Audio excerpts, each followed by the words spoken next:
सिरवा चढ़ल मैया गरजत की आवे हो गंवरवा लोग ना माई क बोलिया ना पहचान हो गंवरवा लोग ना बोलिया त पहचान है पंडिता छोकड़वा हो कि भोरवा हो तना माई के पोथिया बाझी सुनावे हो कि भोरवा हो तना बोलिया त पहचान सोनारा छोकड़वा हो कि भोरवा हो तना माई के नथिया ले चढ़ावे हो कि भोरवा हो तना बोलिया त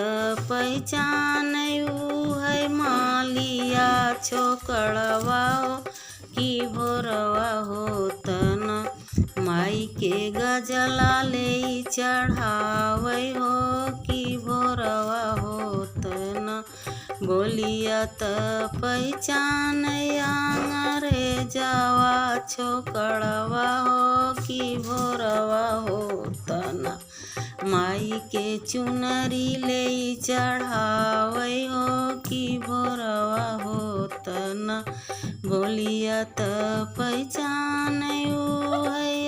हीरा छोकड़वा हो कि भोरवा हो तना माई के दहिया ले चढ़ावे हो कि भोरवा हो तना।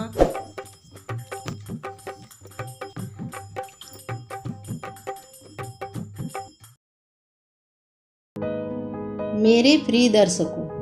वीडियो पूरा देखने के लिए धन्यवाद।